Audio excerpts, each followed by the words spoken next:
चांद्रायन तप की शास्त्रीय परंपरा। उपवास पूर्वक सवालक्ष्य गायत्री अनुष्ठान प्रायः लोग अपने अपने घरों पर भी करते रहते हैं। उपवास में आमतौर पर आधे पेट से अधिक भोजन नहीं किया जाता।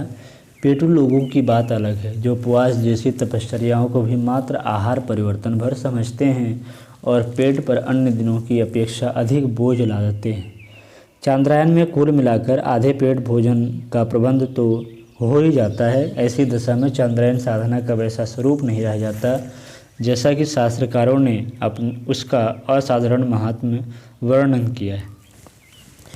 जिस विशेषता के कारण देखने में साधारण किंतु परिणाम में महान चांद्रायन तपश्चर्या का शास्त्रों में महात्म्य बताया गया है, वह है आत्मिक कायाकल्प। इसी के निमित्त अनेकानेक नियम संयमों एवं विधि विधानों का निर्धारण हुआ है।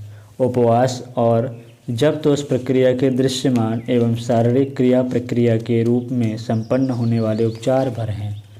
वस्तुतः चांद्रायन को अध्यात्म कल्प उपचार समझा जाना चाहिए और उसके साथ उन सभी प्रयोजनों का महत्व समझना जाना चाहिए जो उसके साथ चिंतन और भावना के रूप में अविच्छिन्न रूप से जुड़े हुए हैं।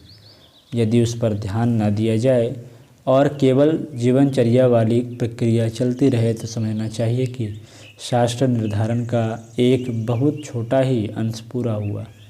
साधना विधानों के अंतर्गत आने वाले अगणित क्रियाकलाप, जिनमें चांद्रायन भी सम्मिलित है, का एक ही उद्देश्य है देव जीवन की दृष्टि से है समझे जाने वाली मान्यताओं एवं आदतों का निराकरण तथा सदाशयता को स्वभाव में सम्मिलित करने का अभ्यास।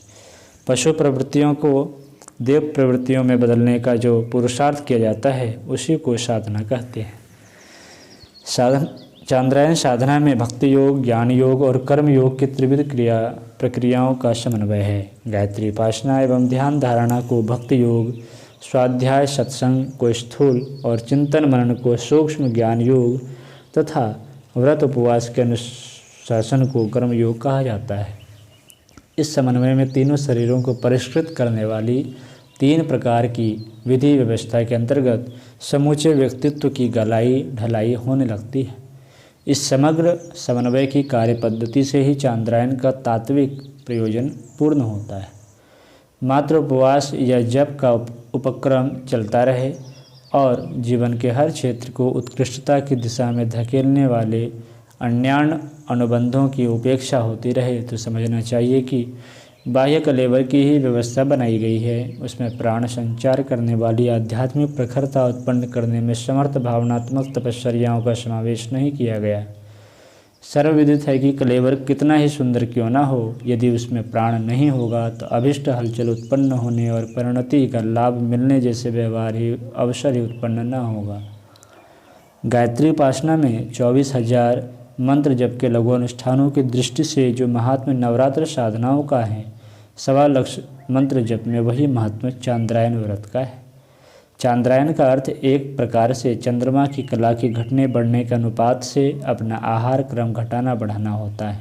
अतएव यह प्रतिपदा से पूर्णिमा तक किया जाता है। अश्विन, श्रावण, चैत्र ये 3 महीने उसके लिए बहुत उत्तम माने गए हैं। सुविधानुसार अंग्रेजी तिथियों के आधार पर कभी भी चांद्रायन व्रत किया जा सकता है।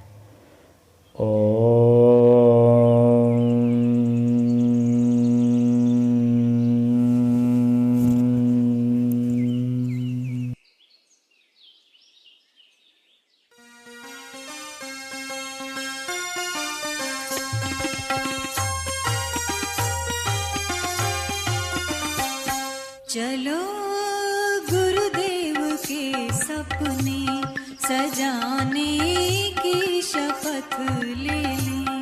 चलो गुरुदेव के सपने सजाने